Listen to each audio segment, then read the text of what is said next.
45 years, 0 name changes, new offices, more staff, improved technology to better serve you. Education, services, investments. Think real estate, think Marshall Reddick. Brokerage, property management, private lending, creating financial independence through real estate since 1979.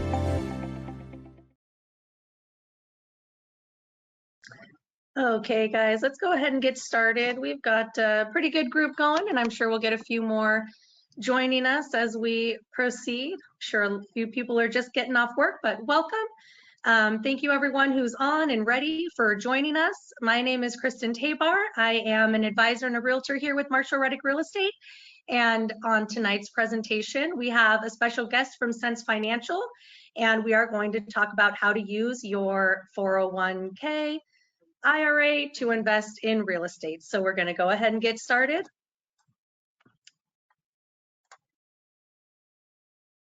All right, as I mentioned, my name is Kristen Tabar. I've been a realtor since 2014, and I've been with Marshall Reddick Real Estate for 10 years this year.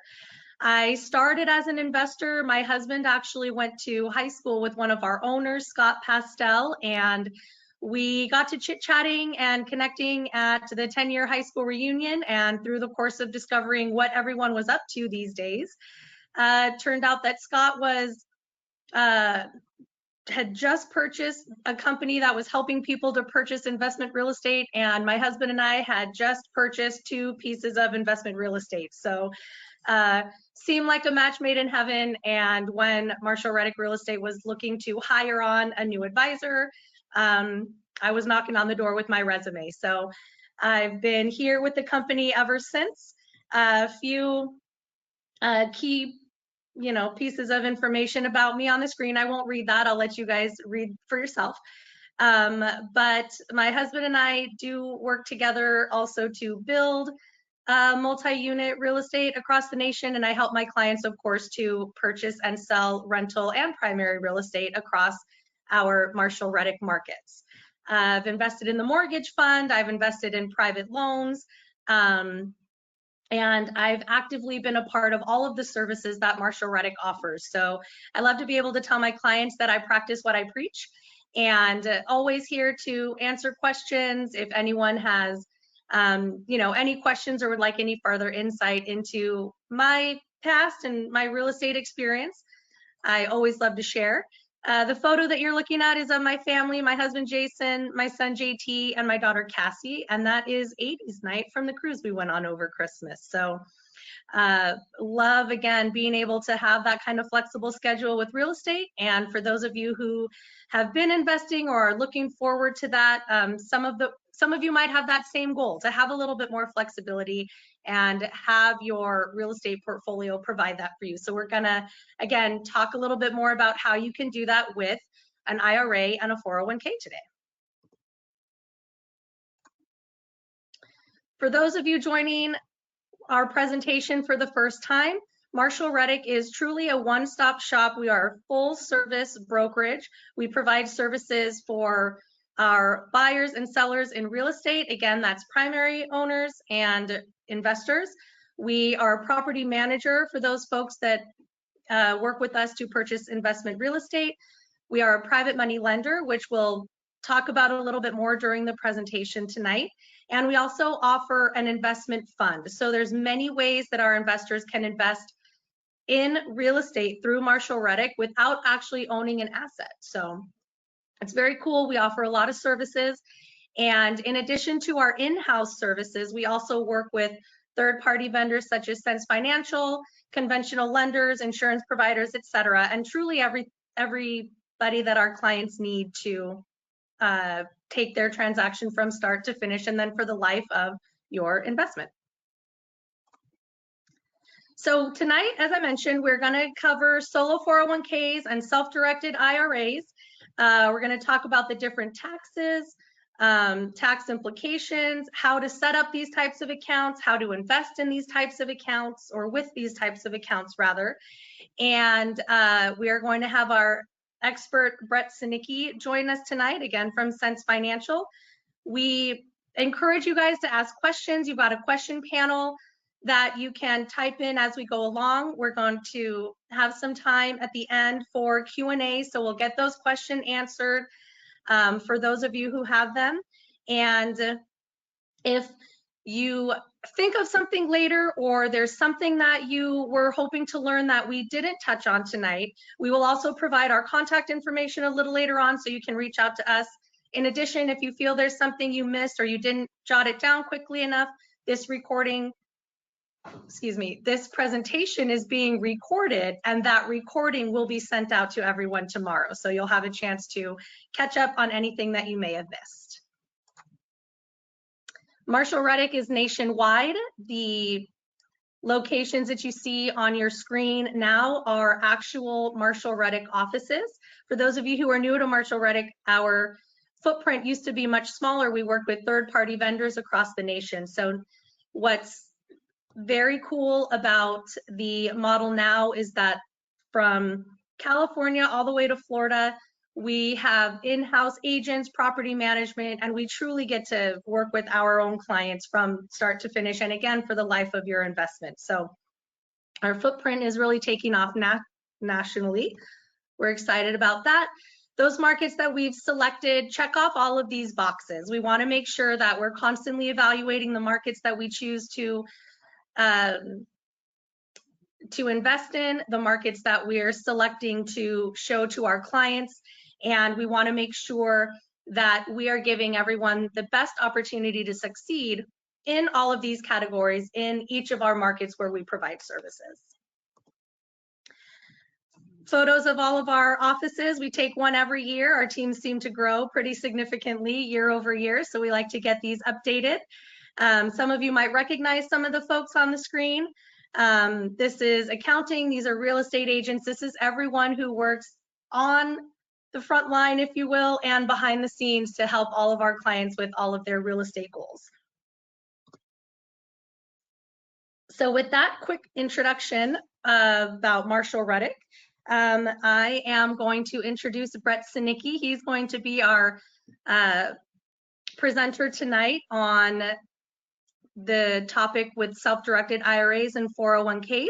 For those of you who are new to Sense Financial, it's a firm that specializes in these types of retirement accounts with checkbook control specifically, and Brett will get into what that means a little bit later on in the presentation.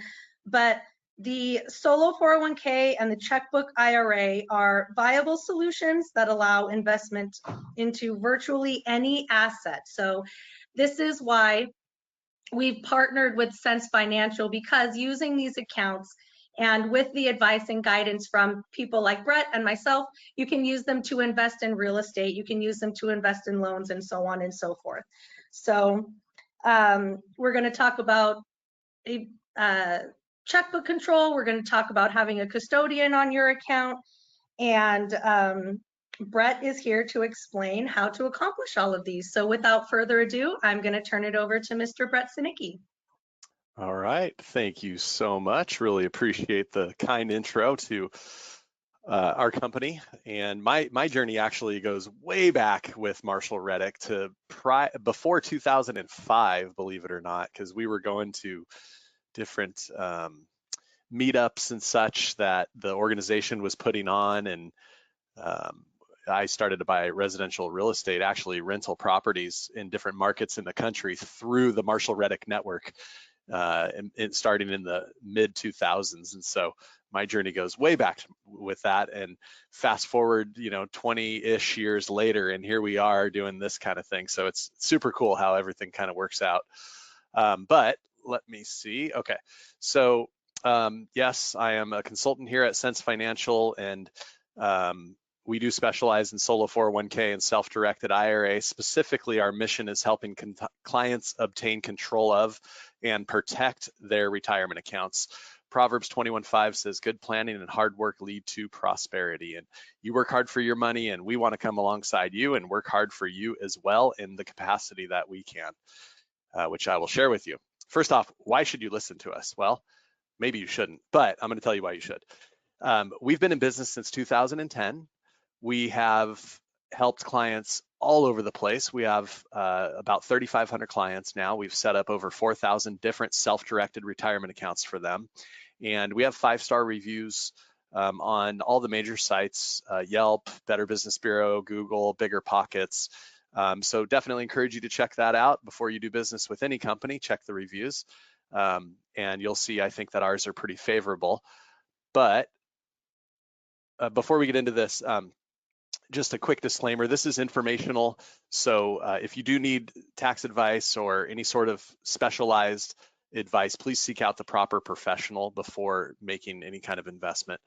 But let's get into the fun stuff. So I'm going to talk about the difference between conventional and self-directed. So conventional is the bus on the left. That's the example here, right? It's the bus that has to stay on the track. You have to get to the stop to get on the bus at a certain time, and then it's going to drop you off at certain stops, and then you have to take an Uber or a taxi or walk to your next destination. It serves a purpose for sure, can get you there and get you back. That's the conventional side of investing.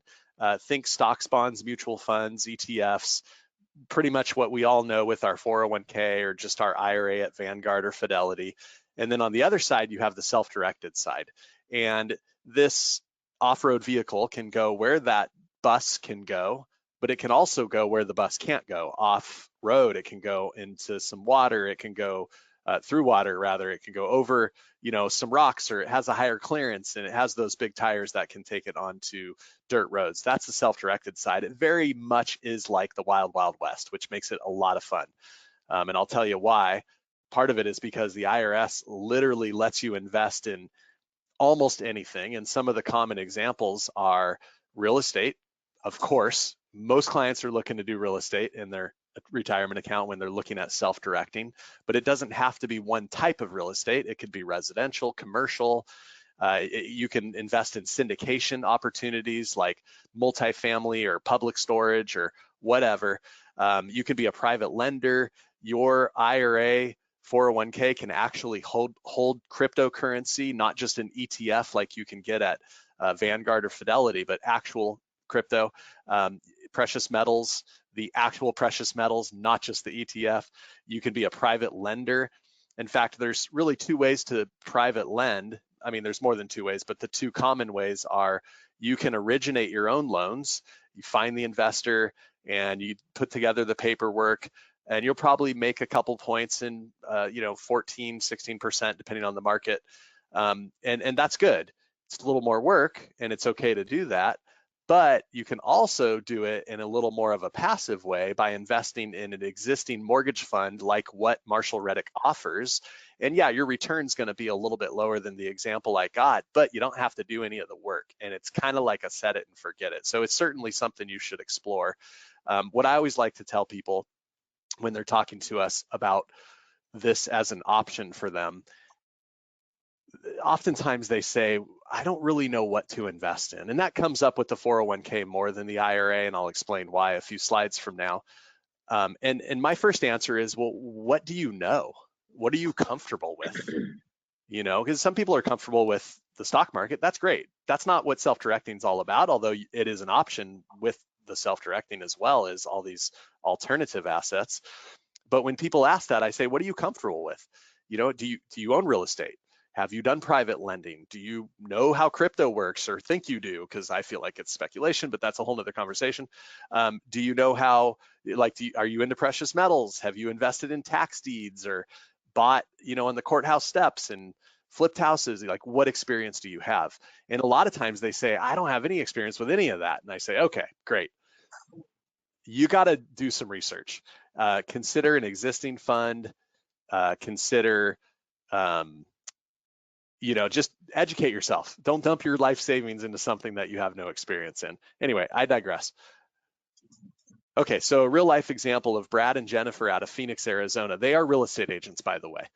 These are real clients. Yes, I changed their names, but they're real estate agents, and their goal was diversification. Actually, when Brad came to us, he had all this money locked up in these 401ks and IRAs that were from former employers and such. And he was like, okay, I've done okay in the stock market, but I'm a real estate agent. I know real estate, and I've heard about being able to invest in your IRA and invest your IRA in real estate. And actually he found out about the solo 401k, which is superior to the IRA in a lot of ways. I'll explain why here in a moment, but we did a solo 401k for him and his wife several years ago. Now they're part of the same business. They're married, part of the same business, so they can both participate in the same plan. They have their separate accounts within the plan, but they can participate in the same 401k plan. As a result, they invested using primarily the Roth component of the 401k into rental properties, both multifamily and single family, and they have a ton of money in real estate. Now they're already over 59 and a half, so they can take these tax-free ATM withdrawals from their Roth. Guess what? The real estate they own, they can distribute it to themselves fully tax-free because it's Roth, and they could go live in it tomorrow if they, well, maybe not tomorrow, but in the next few days if they wanted to. And so super powerful. So those are the two options, right, that we offer, self-directed IRA or solo 401k. Now, on the left, you see that the IRA is a very diverse group of people, and that's because it doesn't have any sort of requirements attached to it to be able to do, right? Pretty much anybody can do an IRA. And an IRA, whether it's self-directed or not, really operates the same. It's the custodian that limits what you can actually invest in. If you're at Vanguard, you can invest in what Vanguard offers. But if you unlock those funds and roll them over to a self-directed custodian, in other words, a custodian that offers all the asset classes that the IRS allows per law, then that's where it opens up. But the IRA itself operates the same, whether it's Roth or pre-tax, it operates the same. And it's the same thing with the solo 401k. It's Roth or it's pre-tax. Now it has both built in. But you see on the right side, you just see a couple there. Well, that's because the solo 401k is for small business owners, and it's primarily for the owner and their spouse. You actually can't have any full-time W-2 employees outside of yourself and a spouse. And if it's a partnership or multi-member LLC situation, that's okay, but you can't have any non-owner employees in the business and still qualify for a solo 401k. It's solo, not group 401k. If you want a 401k in that situation, you have to go to like more of a traditional 401k, and you're not going to necessarily be able to invest in alternative assets. So first off, how does the checkbook IRA work? Well, it works like this. First thing you do is you open a new custodian. We help you with this, of course. We open a new account with an IRS approved custodian that allows for those non-Wall Street assets. And then we set up a transfer. Now, the reason there's a transfer, this can be from any qualified retirement account, by the way, IRA, 401k, 403b, just to name some of the common ones, but any qualified retirement account, Roth, pre-tax, either way works. And so those can be rolled over tax-free. This is a tax-neutral event from that existing account to the new account to be able to self-direct. Most people will roll over funds from an existing account to an IRA because the contribution amounts are so low. It's only $7,000 or $8,000 if you're over 50 annually. And so if you start out at zero, which you can do, it's just a little harder to self-direct into alternative assets with only $7,000 in the first year. So most people, when they do a self-directed IRA, they're rolling over a good chunk of change from an existing account into the self-directed account. And it can be 15, 20, 30, whatever. There's some crowdfunding options that are really low, by the way, like as low as $500. So don't be discouraged if you don't have a whole ton of money. You're just probably not going to go buy a rental property until you have the right amount of money, right? And we'll talk about how you can get a loan here in a moment if you want. After the custodian account's open, the transfer is set up, a special purpose LLC is created. So there's two types of IRAs. There's a custodial IRA, like a full custodial IRA, where you actually have to go through them for all the transactions. And then there's the checkbook IRA, which is what we offer. We don't offer the former. And the way the checkbook IRA works is we have to create a component on top of the IRA that allows you to control the funds, make the investments, sign on the dotted line, all of the above. And actually that special purpose LLC, which you're the manager of, and the IRA is the owner, you're a non-owner manager and a non-member manager, but that's what gives you the checkbook control to do things that I just mentioned and also open a bank account. So you will quite literally, with our help, you'll have a checking account that operates like a checking account. It's in the name of the LLC, the IRA LLC. That's where the funds are. That's the home for the money until you self-direct into whatever asset class you want. So all the funds from the investments will go into and out of that checking account as you're making investments, paying bills, and all that stuff. Checkbook control really, really comes in handy when you're doing transaction heavy investing. Rental properties are a perfect example because you got to pay the plumber, you got to get some money over to the property manager, the handyman, whatever the case may be. And it's really difficult to go through the custodian for all those transactions, everything, by the way, even the purchase offer, the purchase agreement, title, everything is in the name of the custodian for benefit of your retirement account, unless you have checkbook control like we're talking about. Then everything is in the name of the LLC that you control. So it's a much more efficient way of investing. Okay, so that's the self-directed IRA. So now we're going to talk about the fun stuff, which is the solo 401k. It kind of operates the same as far as what you can invest in for the most part, but there are some major differences, mostly all good. So again, the couple, this is like AI's version of a married couple's home inspection team, by the way. This is what came up, and I went through like 20 different options, and this was the best one, if you can believe it. So those are not real people, in case you can't tell. But the reason they're there is because, as I mentioned earlier, you do have to have legitimate self-employment activity to have a solo 401k plan. Real estate agents are perfect. They're 1099, usually sole proprietor, but they can be S Corp or whatever, partnership, it doesn't matter. And they can qualify for a solo 401k, again, as long as they don't have any full-time W-2 employees outside of themselves and a spouse. You could sell one house every other year and have a solo 401k. It's not about the quantity of business or income of business, it's about the activity. You could drive for Uber one day a month and have a solo 401k. So it's really not hard to be self-employed. I actually used an example the other day on the phone with somebody, and I said, you could mow lawns on the weekends. And if you're filing that as self-employment income, a Schedule C as a sole proprietor, which is probably what you would do, even if it's a couple hundred bucks a week or a month, it still qualifies you for legitimate self-employment activity. And the guy said, no kidding. I actually mow lawns for my neighbors on the weekend, so I could probably do something like that. And I was literally using it as like a stupid example, and he ran with it and said, I am doing that. But anyway, I digress on that. So how does the solo 401k work? Well, first of all, you need a sponsor. Okay, that's the business, right? Again, it can be any type of business: sole proprietor, corporation, S Corp, C Corp, LLC, single member, multi-member LLC, partnership. It all works, okay? It just has to be the legitimate self-employment activity. And then once that's established that you qualify, and again, no employees outside of you and a spouse, but once you qualify, the sponsor, which is the company, adopts the plan, and the adoption agreement, and the trust is created. Okay, so with the IRA, there's a custodian, there's an IRA, and then there's a special purpose LLC. There is no custodian requirement with the solo 401k, so we eliminate the custodian.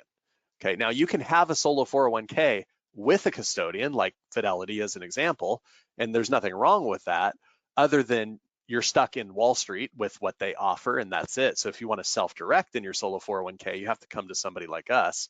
And so it's a trust structure, not an LLC structure like the IRA is. It's a trust. That's what holds the assets. So you're the trustee of the plan, which gives you that power to make investments, sign on the dotted line, open the checking account, and you can open any account at any brokerage. A lot of people, what they do is they're looking for an investment, right? Or they're in between investments, and they don't necessarily want 500,000 or whatever it is dollars sitting in a checking account, hardly earning any interest. And if you're about to pull the trigger on an investment, that's okay. You need the money. It's got to be liquid, and you need to be able to wire it somewhere or literally write a check. But what a lot of people don't know is when that next property or opportunity they're going to invest in is going to work out. So what they do in the solo 401k, they open a non-custodial brokerage account at Fidelity, Vanguard, T. Rowe Price, Schwab, wherever they want, and then they can invest in Wall Street, maybe money market, S&P, whatever, but it's in the Solo 401k plan. So it's still in the same plan. You just move some of the money from the checking account into that brokerage while you're looking for that investment. So it's actually earning a little something. And it's not hard to just transfer the money back from the brokerage back to the checking account when you're ready to pull the trigger on the investment. In fact, I would probably leave, if I'm looking for a rental property, I'm probably going to leave 10, 15, 20,000 in the checking account, enough for the earnest money deposit, enough for the home inspection, and maybe a little more cushion. But the remaining closing funds, I'm probably going to have invested, at a brokerage or in a money market type of account, and then sell that, liquidate that, because you have 30, if it's a 30-day escrow period, you have enough time to do that. Sometimes it's less, but whatever. So that's what a lot of our clients do. And that's a question that comes up often, so that's why I brought it up proactively. Okay, so how do the contributions work? Well, essentially, for the Solo 401k, it's over $77,000 a year if you're over 50. And I'll break this down specifically on the next slide. But as you can see, it's literally 10 times more than an IRA on the annual contributions. So it's very powerful. Proverbs 21:20 says, the wise man saves for the future, but the foolish man spends whatever he gets. And so yes, save, save, save. Now, you are an employer and you're an employee as somebody who's self-employed. You're the owner of the business and you're also working in the business. Okay, so the IRS actually allows you to contribute as both, right? You wear both of those hats. So here's how it works. There's the elective deferral, which is exactly the same as if you have a W-2 401k. This is if you're under 50, up to 23,000 per year. If you're over 50, 7,500 catch up. And this can be 100% of your self-employment earnings. So if you make, $24,000, you can put 23.5 into the plan, okay? And that could be a pre-tax contribution or a Roth or a combination of the two. It's up to you. So that's what it means by up to 100% of your self-employment earnings. Now, if you're an S Corp or C Corp and you're running payroll, because you're required to, all the contributions are based on the W-2, based on the payroll. So if you're going to max it out, you do have to account for FICA and Medicare and such. So you're probably going to have to run a W-2 for the year of about 25 or 26 to contribute 23.5 in an S Corp situation. Now, on top of that, the IRS says you're also an employer. So you get to contribute profit sharing. This is always a tax deferred contribution and it's a business expense for the business.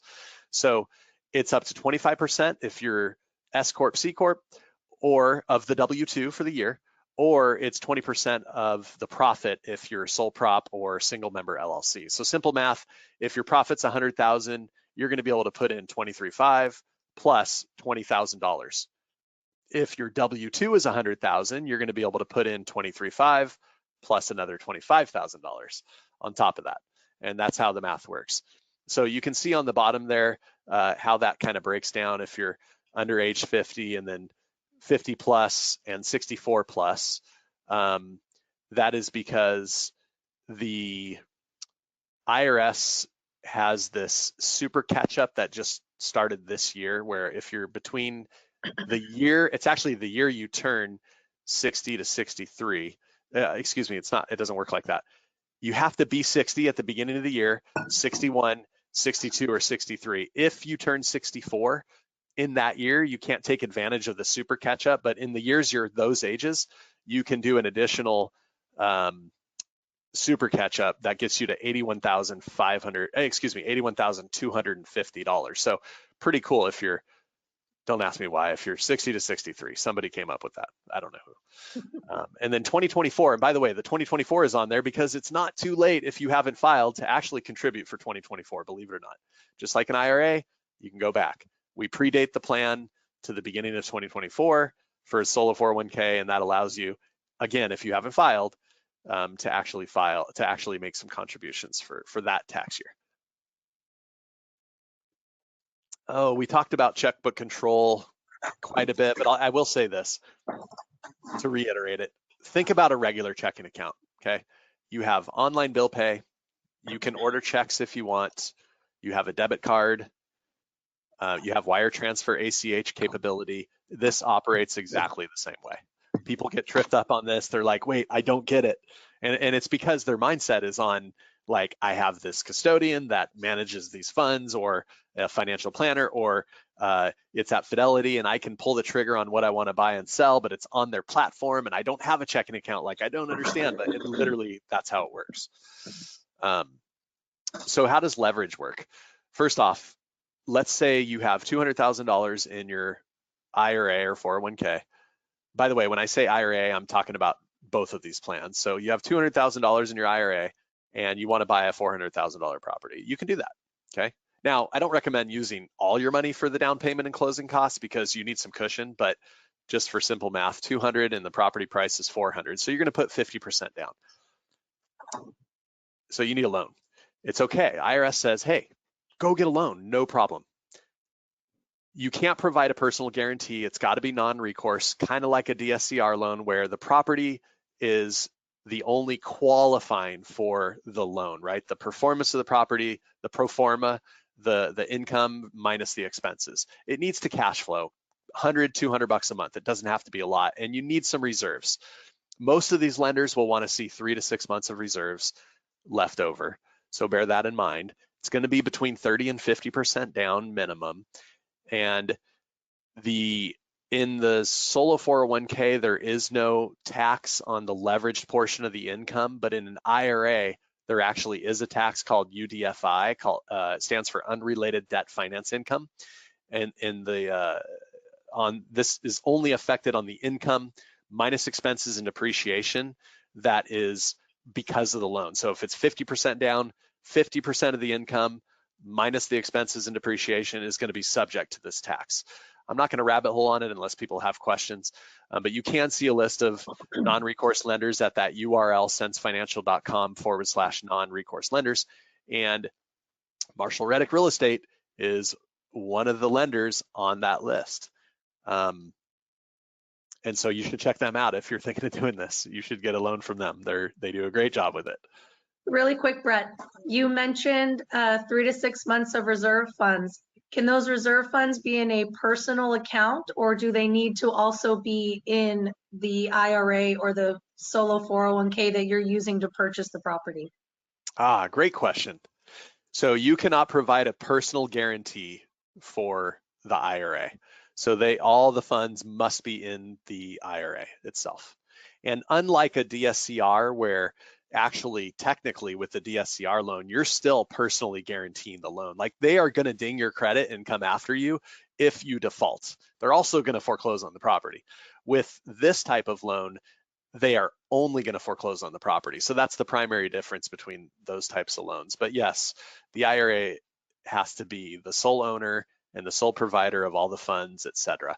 Incidentally, it's not in my slides, but if you do want to invest in something where you need to be accredited, you personally have to be accredited. There is no way for an IRA account to be accredited. So you personally have to be accredited. And that's not you providing a guarantee or violating any IRS guidelines. That's just the way those rules work. So, but thank you for the question. Thank you. Yeah. Okay, disallowed investments. Well, I told you you can invest in almost anything. Well, there are some disallowed investments. There's no collectibles, okay, cars, art. You can only invest in certain types of precious metals. You cannot buy or invest in stamps, baseball cards, et cetera. And then life insurance in the IRA. You can actually invest in life insurance in the solo 401k, but most of our clients are not looking to do that. So those are disallowed investments. And the other one, and probably the more complicated one, is the prohibited transaction rules and disqualified parties. So yes, another AI generated image. You and your immediate family, the lineal descents, okay, you and your spouse, they're not lineal, but Bible says you shall be one. So you and your spouse and your parents, your grandparents, your children and their spouses are all disqualified parties. What does that mean? They can't get paid, get compensation from the plan.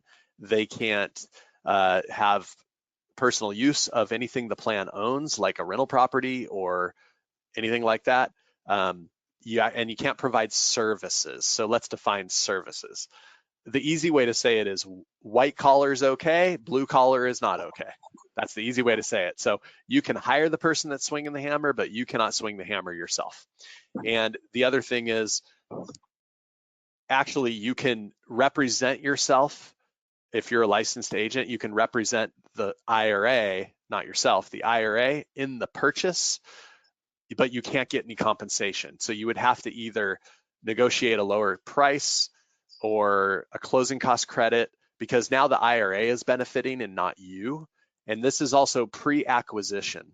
So it's okay to do that. Once you own the property, once the IRA owns the property, you're gonna wanna hire somebody else to sell it, because you can't do that kind of work, because that's post-acquisition, it already owns it. And so just to delineate the difference there. And the other thing is, you can't invest with any of these disqualified parties if they have a controlling interest in whatever that investment is. So best case scenario, everything is arm's length and you don't have to worry about any of it. It's really not that hard, but people try and push the envelope, and so we get a lot of questions about that. But anyway, okay, so one more thing on that, sorry. If I own a property personally, I can't sell that property to my IRA. That would be a prohibited transaction. I can't buy a property. None of these people can buy a property or any investment asset from the IRA or sell it to or anything like that. Okay, so just to add a little more color to what that looks like. Slide work. Okay, so this is just a one screenshot of the differences between the regular self-directed IRA with the custodian control like we talked about, and then the IRA LLC, AKA checkbook IRA, and then the solo 401k. So this always helps me remember when I forget to talk about something, which I always do. And so I want to bring your attention to the personal loan. So the solo 401k has a participant loan option, which is really cool. And that is basically, you can borrow up to $50,000 or 50%, whichever is less, of the total plan value. And it's paid back over 5 years. You can use that money for anything you want, even one of those prohibited transactions, because now it's your money when you borrow it. Now you do have to pay your IRA you have to pay your 401k back, but it's better than, if you need a loan for something, it's better than paying somebody else back, right? So that's the idea behind that. IRA doesn't have that option. We had a client, actually we've had more than a few clients do this, but what they do is they fund the solo 401k, and their sponsoring business is a fix and flip business, because that's not a passive activity, that's an active business, right? Incidentally, if you own rental properties and you're living off those, or even if you're not and you're getting Schedule E income, that does not qualify you for a solo 401k. That's passive income, okay? So I wanna make that clear. But back to the flipping example, this client runs a fix and flip business, and so that's the business that sponsored the 401k. Well, he wanted to plug some money into that business, so that business sponsored the 401k, he rolled some money in, he borrowed $50,000 to put back into his fix and flip business so that he could fund another fix and flip, and then he could use the proceeds from that fix and flip to make more contributions into the solo 401k and pay off the loan. So it's really cool how creative you can get with this. Incidentally, you can't do more than one every 12-month period. $50,000. You can do multiple, but no more than 50 over a 12-month period. And so just so we're clear on that. And then the contribution we talked about, super catch up we talked about, Roth we didn't. Okay, so the IRA, an IRA is either Roth or pre-tax, it's not both. The solo 401k is Roth and pre-tax built into the same plan. So another reason why it's more flexible and in some ways a superior product.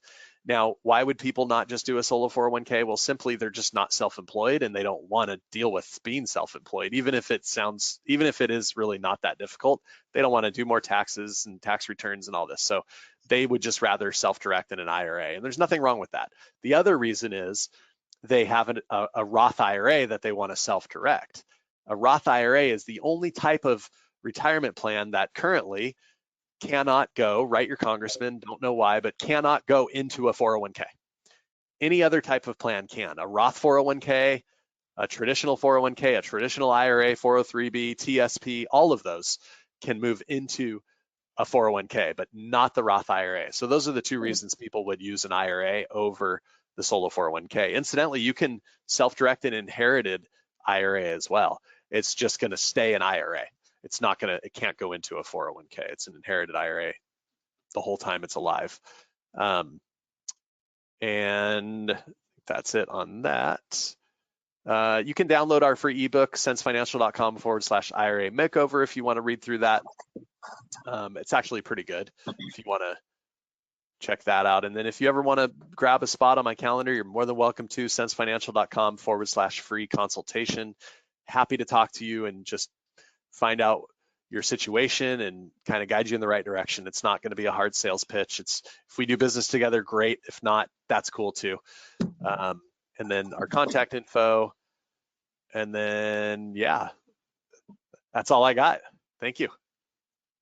Wonderful. Thank you, Brett. There are some questions that have been coming in, so we will make sure we get to those. I'm going to quickly get through the rest of the slides pertaining to Marshall Reddick and wrapping that up, and then we'll get to your questions out there. I can feel wheels turning from our attendees, since I feel like anytime an investor hears the word creative, they think, oh, this might apply to me. So we'll get to these questions momentarily. Brett just mentioned their ebook. We have a property rating ebook as well. For those of you who have been to the Marshall Reddick website, on our property page, you'll see that each property is assigned a rating.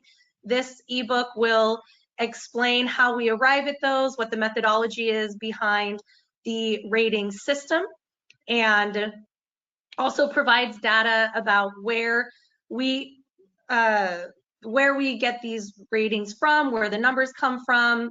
There's a few pages on renovations and how to financially calculate, if I spend this much on a renovation, how much then will I add in value to the property, etc. So lots of good info there for our new investors and also for you seasoned folks out there. It's a nice refresher if you haven't taken a look at that lately. There's videos, articles, guides, short, blurbs on our Learn page. All of our presentations are recorded and posted, as I mentioned earlier on. If you would like to reference this presentation or any others that you've seen or may have missed in the past, those are going to be on our Learn page as well. So there's a lot of tools and a lot of resources and a lot of information that is free to you. All you have to do is create an account on our website, and then you have access to all of the resources that we provide. If you don't have a real estate advisor already, I strongly suggest that you hop on our website, request a consultation, or if you have a friend or a family member who referred you to the company, find out who they're working with. Your real estate advisor will walk through the who, what, where, when, how of your own personal real estate experience and your goals and what you're hoping to accomplish. And we will help you navigate how to get to the end of that road, if you will. Starting from the very beginning, talking about what those goals are, making sure you're introduced to the correct parties to purchase this specific piece of property, invest in the specific loan, get the correct account set up if that's part of your strategy, whatever the case may be. So this is a quick snapshot of what that consultation looks like. The consultation's free, and if at the end you decide that maybe real estate isn't for you, no harm, no foul. There's no commitment, and we just want to have the opportunity to learn what it is you're looking for and see how we can help. Here's my contact information. If you're looking for an advisor, you'd like to schedule that consultation, you can reach out to me via phone or email. We're always happy to set up those calls and see how we can assist our clients. We'll leave this up here for everyone, and let's get a couple of questions going. Brett, there are a couple of questions that I wanted to get to. I've been pulling them out so that I can read them very easily. One of the questions was, can I take a loan from my solo 401k? We just touched on that one, so I'm going to The short answer is yes. Yeah, I'll just add talked something about too that one, to that. but okay. Actually. Yeah. So if you use it for anything other than a primary residence purchase, the amortization period is 5 years. The term is 5 years. It can be paid back quarterly or monthly. It's totally up to you. If you use it for a primary residence purchase, all the same stuff applies. Interest rate is prime plus 1%, quarterly or monthly, but the amortization period is 15 years instead of only 5 years. So there you go. Okay, perfect. So hopefully that answered that question out there. All right, this is a good one, and I get this question a lot as well when I work with my clients regarding short-term investments. Can I invest in an Airbnb or a short-term rental with my self-directed IRA? You can, yes. There could be some tax implication depending on how short the stays are on average and what kind of services you're providing. So I'd encourage you to check with a tax advisor that understands this kind of thing, but your IRA 401k can absolutely invest in that. Perfect. To build on that, you did mention certain parties not being able to live in a property that's owned by a self-directed IRA. Does that include the sole proprietor of any LLC or that account? Like, could you use this type of account to purchase a primary, or is this strictly reserved to investment properties or non-owner occupied properties, I should say? Yeah, investment only. Okay. Yes. Perfect. Okay, this is a good one. Can I convert my traditional self-directed IRA to a Roth self-directed IRA? Yes, you can actually. So, okay, I'm going to tangent real quick. So there's 3 ways to get money into Roth. There's a straight Roth contribution, which is dollar for dollar going to be added to your taxable income for that year.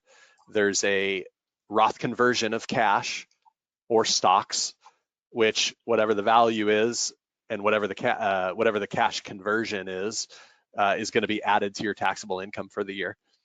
By the way, both of those are great to do when you can, right? If you could take the tax hit, awesome, do it. It's better than not having money in Roth. Again, remember, pre-tax reduces your taxable income today, but upon distribution at retirement, whatever you distribute to yourself, including RMDs, required minimum distributions, which start at 73, is added to your taxable income, right? So pre-tax, it grows tax deferred. It's great.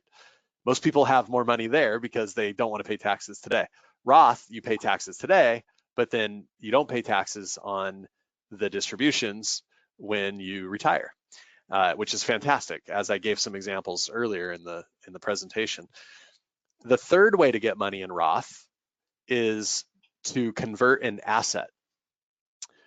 If you invest in, actually the Marshall Reddick fund would probably be a pretty good place to consider doing this in, but it could be even your IRA or 401k owning a trust deed or a note, a mortgage note of some sort, a private loan of some sort, because when you convert the asset, especially if it's an illiquid asset, like it's locked up for 5 years or whatever the case may be, it's just hard to turn into cash. You are actually going to be able to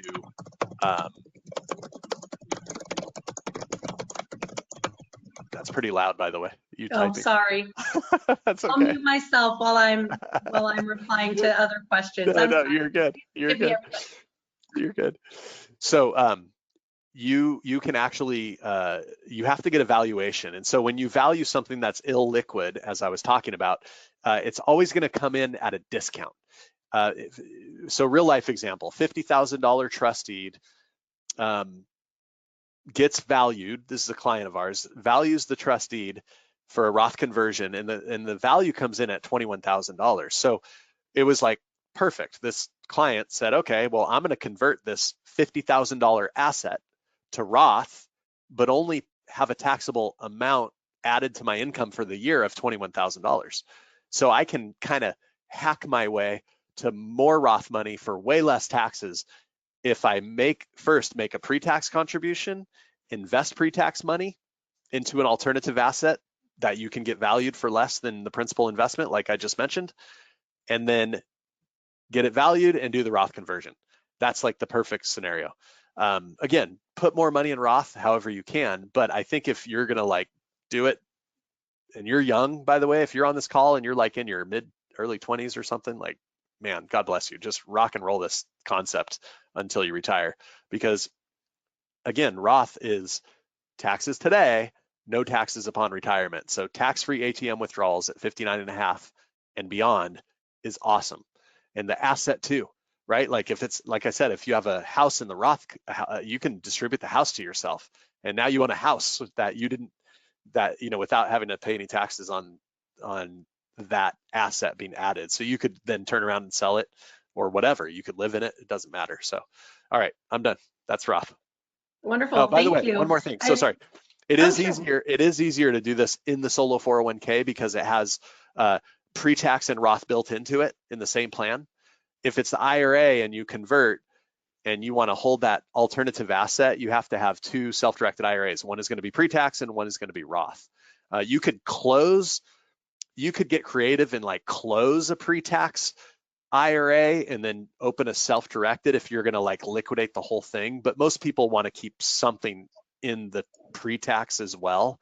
And so it's a little more complicated with the IRA, but it's still doable. So now I'm really done. Perfect. Thank you. Like I said, the creative minds are turning out there. This one comes from another one of our attendees. Does this work the same for SEP IRA? Oh, good question. You can self-direct a SEP. You can self-direct a simple IRA. Any type of IRA can be self-directed. We only do self-directed IRAs. We don't do SEPs and we don't do simples.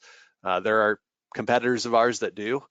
I don't know about simple. SEP is always traditional. So unless there's something I don't know, but I think SEP is always traditional money, not Roth. So you can convert it to like Roth IRA, but yeah, that's it. Okay, perfect. Hopefully that answers the question. If you have any follow-up, please don't hesitate to put that back into the question panel. We have time for just a couple more. And then again, if you guys think of anything else or you'd like any additional information, please reach out to Brett or myself and we'll get you everything you need. Okay, next one. Can I set up multiple solo 401ks? Yeah, good question. You can, but they have to be for different businesses. And you can't double dip. I didn't say this actually in the presentation, but you cannot double dip on the employee contribution, the 23.5 or 30,500 if you're over 50. Those are the max contributions for an employee across all 401k plans. So if you have a W-2 job and you're putting 10,000 in and you're 45 years old, you could put another 13,500 in your solo 401k. This does not affect the profit sharing. You can go all the way from $0 to $70,000 with the profit sharing. Again, this is 20% or 25% of the payroll for your self-employment.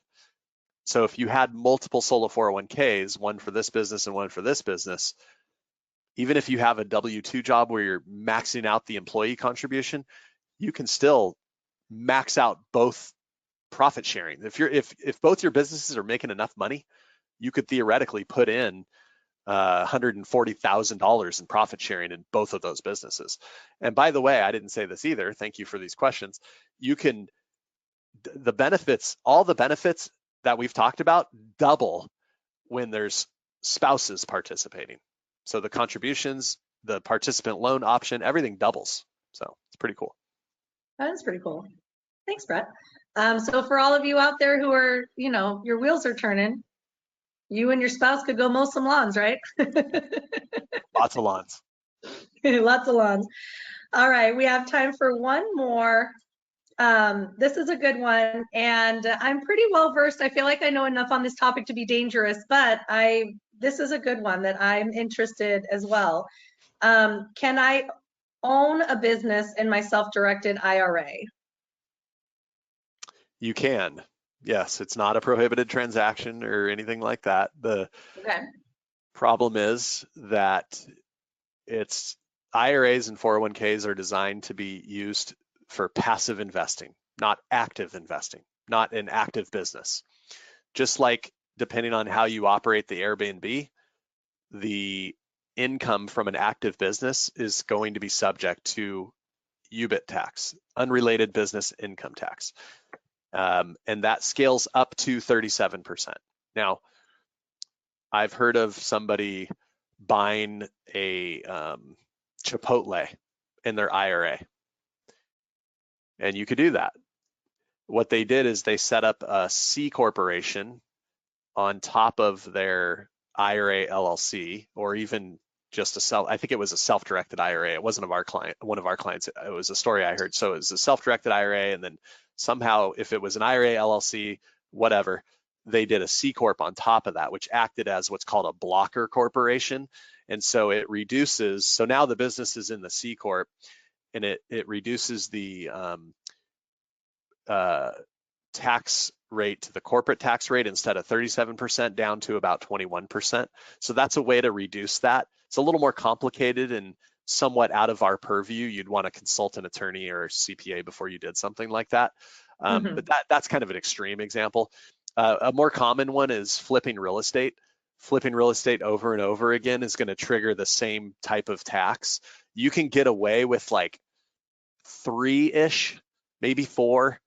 It kind of depends on the nature of the plan. If the nature of the plan is to buy and hold properties, and then you do like 4 to 5 flips a year, you're probably going to fly under the radar of having to incur the UBIT tax. Not you, but the IRA or 401k.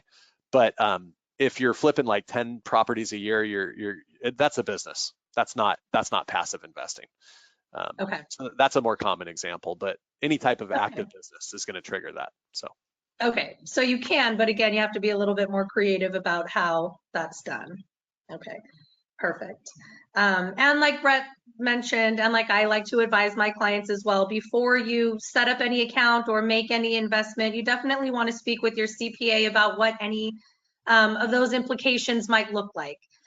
Certainly if you have a rental property or a primary property that you're looking to sell, or if you're looking to purchase, if you are looking to set up one of these accounts and you're not quite sure what those tax implications will be, definitely want to speak with your CPA, and then loop us all in, and everyone on your team will work together again to help you get to where it is that you'd like to be with your investment goals. So Brett's here to help. I'm here to help. I want to thank you, Brett, so much for being on the presentation tonight. A lot of good stuff, and we're really happy to have you on a webinar with us.